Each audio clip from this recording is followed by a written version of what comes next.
잠언 이 말씀은 그러니까 솔로몬이 지은 것으로 알고 있는데 솔로몬이 잠언 총 31장으로 되어 있는데 다 지은 것이 아니고 오늘 이 잠언 30장에는 아굴이라는 지혜자가 하나님의 말씀을 대언해서 썼습니다. 그래서 이 30장에는 아굴의 잠언 이렇게 이제 제목이 나와 있는데 오늘 이 본문을 이제 보게 되면 이 아굴이 자연을 이제 관찰을 하면서 거기에 이제 아주 작은 또 곤충 또 연약한 짐승들을 이제 보면서 거기서 이제 관찰한 끝에 지혜를 얻은 것을 우리에게 알려주는 이 말씀입니다. 작고도 연약한 이 동물에게서 지혜를 얻으라 이렇게 본문은 소개하고 있습니다.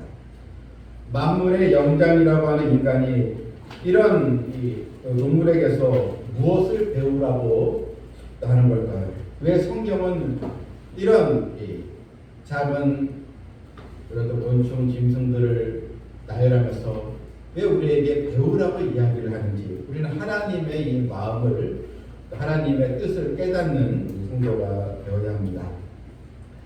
이유가 있습니다. 바로 우리 인간은 자신의 연약함을 인정하고 이런 작은 미물에게서도 배울 것이 있다는 것을 보여줌으로써 어떻게 해서든 지혜를 연구하고 배우는 자세를 가져야 한다는 것입니다. 세계적인 오페라 가수였던 파바로티라고 하는 유명한 테너 성악가가 있습니다. 어느 날 이 공연을 앞두고 근처 호텔에서 막 잠을 자려고 하는데 어디선가 이 아기 울음소리가 계속 들려왔습니다. 울음소리는 오래되고 계속되었고 파바로티는 신경이 곤두서서 잠을 잘 잘 수가 없었습니다. 컨디션을 잘 조절해야 오페라 공연을 할 수 있는데 이 아이 때문에 잠을 설치게 된 것입니다. 그때부터 이런 생각이 들었다고 했습니다. 나는 한두 시간 이렇게 노래를 불러도 목이 아파서 참 힘든데 어떻게 저 아기는 몇 시간째 계속 울고 있는가 이런 생각이 들었다는 것입니다. 어떻게 저 아이는 몇 시간째 저렇게 목소리가 아주 쌩쌩할까? 좀 전까지는 좀 자신은 짜증이 많이 났는데 이 아이의 울음소리를 들으면서 한 가지 생각이 머릿속에 스쳐갔다는 것입니다. 아기들은 아직 성장하지 않았는데 저렇게 목으로만 울지 않을 거야 하면서 그래 뭔가 다른 힘이 있을 텐데 하면서 이 아기들의 울음소리를 연구하면서 이 아기들은 목으로만 우는 게 아니고 몸 전체에서 배를 중심으로 해서 아주 목청껏 운다는 것을 알았습니다. 그래서 이 파바로티는 그래 목소리만으로는 오랫동안 노래를 할 수 없지 하면서 자신이 그런 호흡을 받아들면서 이 아랫배로부터 소리를 내는 연습을 하면서 더 힘을 주면서 더 풍성하고 깊은 소리를 내게 되었다는 것입니다. 그뒤 파바로티는 무리한 공연 스케줄에도 불구하고 또 목을 또 보호하면서 세계 오페라 무대에서 오랫동안 독보적인 자리를 지킬 수 있었다. 아이 울음소리에서 많이 배웠다 이런 이야기였습니다. 여러분 그동안 우리는 너무 내가 교만해서 보지 못하고 깨닫지 못하고 있는 것이 무엇인가 나 자신의 모습을 우리도 살펴보면서 성경 말씀대로 우리가 지혜를 탐구하고 지혜를 얻는 성도들이 되어야 줄 믿습니다. 본문 24절에는 땅의 작고도 가장 지혜로운 것이 있다고 했습니다. 비록 작고 약할지라도 이 지혜를 가지게 되면 아주 강하고 능력 있고 안전하게 살 수 있다 이런 말씀입니다. 먼저 본문은 25절 보니까 개미에게서 배우라 이렇게 우리 전해주고 있습니다. 개미에게서 무엇을 배워야 할 것인가? 25절에 보게 되면 곧 힘이 없는 종류로 돼 먹을 것을 여름에 준비하는 개미와 이 개미에게서 가장 두드러진 이 지혜가 있다면 먹을 것을 여름에 준비한다는 것입니다. 바로 개미에게 배워야 할 것 크게 두 가지가 있는데 먼저 여름에 준비하는 그런 개미. 개미들은 자기들이 일할 때가 또 움직일 때가 또 이런 먹이를 구할 때가 언제인지 안다는 것입니다. 그들은 일할 때가 여름인 줄 알고 그때 최선을 다해서 겨울에 이 먹이를 다 준비한다는 것입니다. 겨울이 되면 아무리 먹이를 구하고 일하려고 해도 일할 수 없기 때문입니다. 겨울은 일할 때가 아니고 그냥 준비한 것을 먹으면서 누리는 때라는 것입니다. 미래는 준비된 자의 것이다 라는 말이 있습니다. 인생은 준비하는 기간이 있고 그 준비한 것을 사용하면서 또 살아야 하는 그런 때가 있는 것입니다. 세상을 사는 데 있어서 이런 준비하는 지혜가 필요합니다. 그런데 아무리 세상을 살아가면서 아주 다양하고 좋은 것 준비했다 할지라도 정작 우리가 준비할 것, 하나님의 자녀로서 준비할 것이 무엇인가? 우리는 이 땅에서 정착하고 계속 사는 사람이 아니라는 것입니다. 우리는 이 땅에 잠시 머물러 살아가는 나그네로 부름을 받았습니다. 우리는 하나님께서 우리의 예배해 놓으신 본향을 향해서 나아가는 그런 순례자입니다. 사람의 연수가 70이요 강건한 80이라 했는데 여러분 죽음 이후에 사후의 세계는 영원한 것입니다. 영원한 세계를 준비하지 않고 그냥 이 땅에 내가 그냥 단지 노후대책만 세우면서 만족한다면 하나님의 백성으로서 참 중요한 것을 놓치고 살아가고 있는 것입니다. 노후대책도 중요하겠지만 더 중요한 것은 죽음 이후에 사후의 세계를 또 준비하는 그런 또 예수님을 믿고 믿음으로 살아가는 신앙의 바른 모습 행적이 있는 그런 믿음이 우리가 준비를 해야 하는 것입니다. 또한 개미에게서 우리가 배워야 할 것은 개미는 부지런하다는 것입니다. 잠언 6장 6절에 개미에 대한 구절이 또 나옵니다. 게으른 자여 개미에게 가서 그가 하는 것을 보고 지혜를 배우라 했습니다. 또한 9절에도 6장 9절에 게으른 자여 내가 어느 때까지 누워있겠느냐 내가 어느 때에 잠이 깨어 일어나겠느냐 내 빈궁이 강도같이 오며 내 곰핍이 군사같이 되리라. 그러니까 신앙생활을 하면서 하나님께서 기뻐하시는 건 무엇인가 그것도 이제 알아야겠지만 하나님께서 싫어하시는 것 하나님께서 미워하시는 것 그것도 우리가 잘 분별해야 하는 것입니다. 잠언에서는 하나님께서 싫어하신 것 중에 하나가 게으름이라 했습니다. 능력이 좀 부족해서 실수를 하는 것은 용납이 될 수 있지만 게으른 것은 용서할 수 없다라는 말이 있습니다.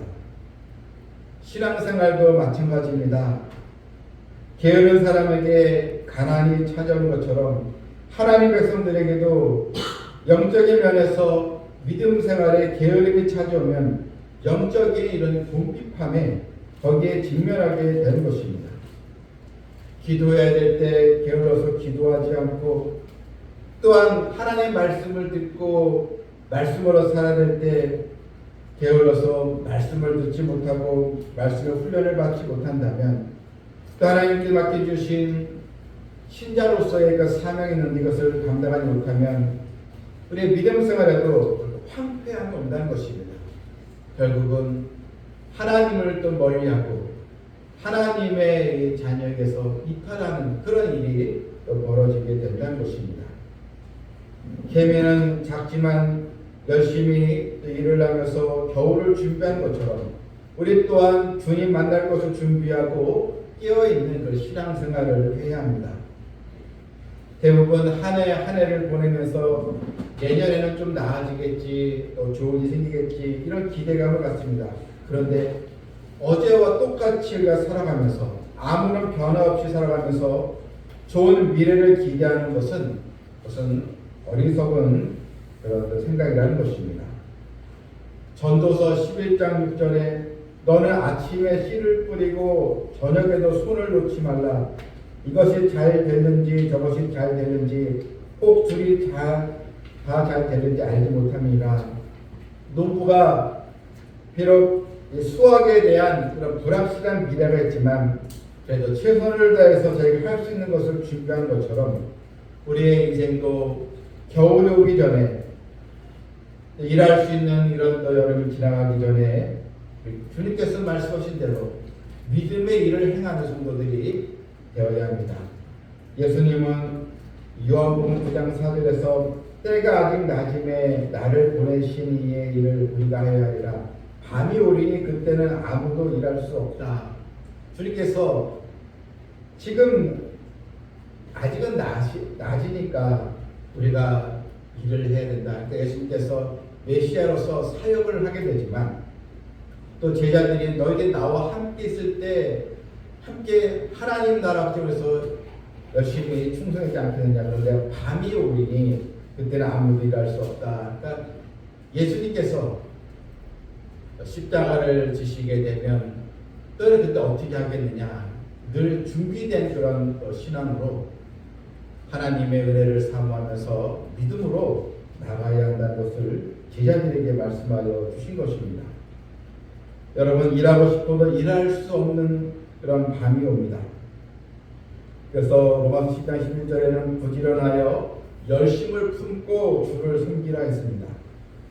우리 이 땅에 살아가면서 주님을 위하여 아름다운 우리 전국의 이 상급을 또 우리가 사모하면서 하나님 기뻐하시는 믿음의 일, 신앙생활에 충성이 있고 최선을 다하는 것들이 되어야 될 줄 믿습니다.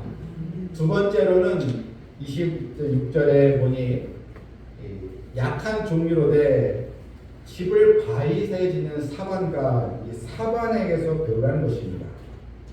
이 사반은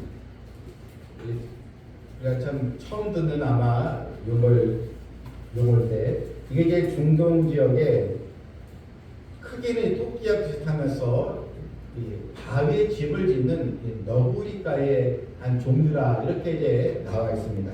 쉽게 얘기하면 이 너구리, 그러니까 바위에 집을 짓는 너구리입니다. 이 사반은 약하고 겁이 많지만 자신의 약함을 인정하고 맹수나 독수리로부터 자신을 보호하기 위해서 바위 사이에 집을 짓는다는 것입니다. 사반은 약하고 발이 빠르지 않아서 들판에 있으면 쉽게 맹수에게 잡아먹히고 맙니다. 그런데 사반이 바위 사이에 집을 지으면 아무리 힘이 센 맹수라도 이 사반을 해칠 수 없습니다. 사반은 약하지만 그가 사는 거처는 강한 요새입니다. 사반은 자신의 힘으로는 자기를 지킬 수 없다고 인정하고 그는 지혜롭게 바위 사이에 집을 지으면서 자신을 이제 보호하게 되는 것입니다. 여러분, 우리의 인생도 마찬가지입니다. 여전히 이 세상에는 여러 부조리와 또 여러 사건과 때로는 좋지 않은 일들이 항상 벌어지고 있습니다. 또한 사탄의 이 공격도 있습니다. 또 악한 사람들이 언제 또 우리를 또 해야 할지 모르는 그런 또 현실에 우리가 놓여 있습니다. 그럴 때 여러분, 사반이 바위 사이에 집을 짓는 것처럼 우리가 피하고 의지할 분은 우리에게 영원한 반석이 되어주시는 바로 하나님이시라는 것입니다. 우리는 약하지만 하나님은 강하십니다. 시편 18편 2절 보게 되면 여호와는 나의 반석이시요 나의 요새이시요 나를 건지시는 이시요 하나님이 나의 반석이시다 이렇게 나와 있습니다. 나의 약함을 반석이 되어주신 하나님을 의지할 때 우리는 사반처럼 때로는 약할 때가 있지만 하나님께 나를 보호해 주심으로 우리는 안전하게 살아갈 수 있는 것입니다. 바위 사이에 이 반석 사이에 집을 짓는 사반의 지혜를 배우라는 것입니다. 비록 지금 내가 여러 또 삶의 어려움이 있고 또 약해도 나에게 지혜를 주시는 하나님께 기도하시길 바랍니다. 야고보서 1장 5절 말씀에 보니 너희 중에 누구든지 지혜가 부족하거든 모든 사람에게 후히 주시고 끊이지 아니하시는 하나님께 구하라. 그리하면 주시리라 했습니다. 지혜가 부족할 때 하나님께 구하라. 기도하라는 것입니다. 기도하면 하나님은 우리에게 후히 주신다는 것입니다. 우리의 삶의 현장 속에는 부족한 것이 사실 너무나 많습니다. 매일의 이 부족함 속에서 살아가고 있습니다. 지혜도 부족하고요. 때로는 건강도 부족하고 또 물질도 부족하고 지식도 부족하고 또 실력이 부족하고 나의 능력도 부족하고 또한 믿음도 부족하고 순종도 부족하고 인간관계에서도 부족한 모습들이 많이 있습니다. 우리에게 부족한 것이 한둘이 아닙니다. 이럴 때 우리의 모든 부족을 해결해 줄 수 있도록 하나님이 우리에게 지혜를 주신다는 것입니다. 이 지혜를 구하라는 것입니다. 하나님은 주시되 후히 주신다고 했습니다. 구하는 자에게 꾸짖지 아니하신다고 했습니다. 구하는 자에게 너에게 믿음이 요거밖에 안 되냐, 또 그동안 신앙생활 왜 이렇게 했느냐 비난하거나 또 염치 없다고 하나님 여기지 아니하시고 구할 때 하나님 우리에게 후히 주시고 기쁘게 여긴다는 것입니다. 나 자신의 약함을 인정하면서 나의 반석이 되어주시고 후히 주시는 하나님께 기도하는 성도가 되시기를 바랍니다. 세 번째는 메뚜기에서 배우라는 것입니다. 메뚜기의 특징을 보니까 27절에 임금이 없으되 다 떼를 지어 나아가는 메뚜기와 이 임금은 이제 강력한 군주, 강력한 통치자를 이제 의미합니다. 메뚜기 하나는 정말 아주 별것이 없습니다. 정말 별것 없습니다. 그런데 이 메뚜기의 강점이 무엇입니까? 무리를 지어서 움직인다는 것입니다. 이 메뚜기 떼가 큰 무리를 지면요, 그 지역에 마치 큰 구름의 그 지면이 구름 사이에 땅이 어두워진 것처럼 아주 엄청난 위력을 발휘하게 된다는 것입니다. 메뚜기에서 배울 것은 바로 성도 간의 협력과 바로 연합입니다. 하나님은 성도가 한마음 한뜻이 되어서 연합으로 살아가기를 원하십니다. 시편 133편 1절에 보니 형제가 연합하여 동거함이 어찌 그리 선하고 아름다운고 했습니다. 하나님은 하나가 되라 같이 해라 하고 이 마귀는 이간질시키면서 자꾸 이 공동체에서 거기에서 벗어나게끔 한다는 것입니다. 메뚜기 한 마리는 아무 능력이 없지만 때를 이루면 모든 이 자연 세계에 두려움을 주는 그런 강한 이 무리가 되는 것입니다. 여러분, 우리가 신앙적으로 영적으로 강해지려면 또 모이기 힘써야 되고 함께 기도해야 됩니다. 함께 모여 예배하고 또 함께 하나님의 은혜를 사모해야 됩니다. 코로나 이후에 요즘 그래서 나홀로 신앙생활하는 사람들이 많이 있다는 것입니다. 교회에 나가지 않고 그냥 혼자서 아무 때나 그냥 집에서 인터넷으로 그냥 예배를 드리는 그런 나홀로 성도들이 많이 있다는 것입니다. 그러다 보니 기도의 영성도 떨어지고 예배의 감격도 떨어지고 그냥 자신을 이제 종교는 기독교라 이렇게 하지만 하나님 자녀로서의 그 신앙심이 점점 약해지면서 믿음의 힘을 잃어버리며 살아가고 있다는 것입니다. 히브리서 10장 25절에 보니 모이기를 피한 어떤 사람들 습관과 같이 하지 말고 오직 권하여 그날이 가까움을 볼수록 더욱 그리하자. 모이기를 피하는 그런 사람들의 습관을 닮아가지 말고 서로 권하여서 그 날이 가까운 볼수록 주님께 이 땅에 오실 때 그 주님의 날을 삼으면서 더 모이기 힘쓰는 성도가 되어야 합니다. 마지막으로 28절에 보니 이 도마뱀에서 배우라는 것입니다. 28절에 손에 잡기만 해도 왕궁에 있는 도마뱀이니라. 여기서 이 도마뱀은 동물의 왕국에서 나오는 아주 큰 도마뱀이 있는 것이 아니고 손가락 길이의 아주 작은 이 도마뱀을 말합니다. 제가 오래전에 그 필리핀 선교지에 한번 간 적이 있는데 숙소에 진짜 그 만들어 한 제 손가락 길이만한 그 도마뱀이 기어다니더라고요. 그런 사람에게 저는 해를 끼치는 그런 동물 아니라고 하는데 아주 너무나 작아 보였는데요. 그런데 이 도마뱀 얼마나 연약합니까? 그런데 이 도마뱀이 어디에 삽니까? 왕궁에 거한다는 것입니다. 도마뱀이 왕궁으로 도망친다면 이 왕궁이 소속인데 그 도마뱀을 누가 또 잡으러 이 왕궁에 들어갈 수가 있겠느냐 하는 것입니다. 여러분, 우리의 소속은 어디입니까? 우리는 하나님 나라 백성, 우리의 신분은 천국 시민으로서 왕이신 하나님을 우리가 사랑하고 하나님을 믿는 믿음의 성도가 우리는 자녀들인 것입니다.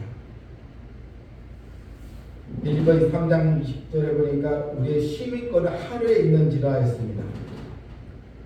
여러분, 하늘의 시민권을 가진 자들은 하늘의 보물을 쌓아두며 하나님의 나라를 구하며 살아가는 그런 백성이 됩니다.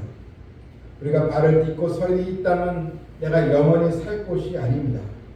우리의 소속은 이 땅이 아니고 하늘의 영원한 나라, 거기에 우리가 다 들어가 있는 것입니다. 성도 여러분, 우리의 이 소망, 또 영원한 하나님의 나라, 우리는 주님께서 예비해 놓으신 주님께서 우리의 처소를 예비해 놓으러 가셨다고 이미 말씀해 주셨던 것처럼 내가 너희들에게 예배 처소로 부르러 다시 오겠다고 말씀하셨습니다. 우리는 하나님의 또 은혜를 입은 백성으로서 늘 나의 소속은 하나님의 자녀여 또 천국 시민인 것을 잊지 않는 도가 되어야 될 줄 믿습니다. 개미와 사반, 메뚜기와 도마뱀, 작고 보잘것 없어도 약하지만 정말 지혜롭다는 것. 우리도 하나님의 말씀 통해서 지혜를 익히고 배워서 신앙생활에 잘 적용해서 우리의 또 삶이 소망을 이루며 하나님의 또 상급을 또 누리는 성도가 되어야 될 줄 믿습니다. 그래서 우리의 또 작은 변화를 위해서 또 신앙 성공을 위해서 우리는 날마다 작은 실천이 또 필요합니다. 많은 사람이 단기간에 큰 변화를 기대하지만 실제로 성공한 사람들은 사소한 그 습관, 작은 실천에서 성공의 길로 나가게 되는 것입니다. 경건이란 하루아침에 저절로 생겨나는 것이 아닙니다. 평소에 나타나는 그런 경건의 습관이 우리를 하여금 언제나 믿음의 사람으로 나를 세워가는 것입니다. 주님도 습관적으로 날마다 새벽 미명에 기도하셨다 이렇게 나와 있습니다. 주님의 기도를 날마다 일상이 되게 하심으로 습관적으로 기도를 하셨다는 것입니다. 기도가 우리의 버릇과 습관이 되어야 합니다. 경건의 능력도 습관을 통해서 만들어집니다. 하나님 말씀을 읽는 것도 또 매일 한 장씩 두 장 성경 읽는 것도 이것이 나로 하여금 하나님의 지혜를 얻게 하는 좋은 습관이 되는 것입니다. 말씀을 맺겠습니다. 작고도 가지 않는 지혜로운 어떤 개미처럼 또 부지런하고 열심을 품고 주를 섬기며 또 사반처럼 반석이 되시는 우리 하나님을 내 인생의 피난처로 삼고 또 메뚜기와 같이 함께하는 공동체 신앙으로 하나님 역사를 우리가 또 바라보며 왕궁의 그 겉을 덮는 도마뱀처럼 우리도 하늘의 소망을 두고 작은 경건부터 실천하는 저 여러 모두가 되기를 주님의 이름으로 축원합니다. 아멘. 하나님 아버지, 오늘 참한 말씀을 통해서 우리가 지혜를 어디서 얻어야 될지를 알려주셨는데 늘 지혜를 사모하고 하나님께 주신 지혜를 우리가 다 기도함으로 받는 성도들 다 되기를 원하옵나이다. 주님 만날 것을 늘 준비하며 또한 이 세상에서의 삶이 여기서 다가 아니고 죽음 이후에 영원한 삶이 있다는 것을 우리가 늘 기억하고 늘 후회 없는 또 탄식이 없는 그런 늘 준비되어 있는 이 성도들 다 되게 해주셔서 신랑 되신 그리스도를 맞이하는 그런 또 신부의 또 단장이 되어 있는 성도들 다 하나님께서 꼭 만들어 주시옵소서. 예수님의 이름으로 기도하옵나이다. 아멘.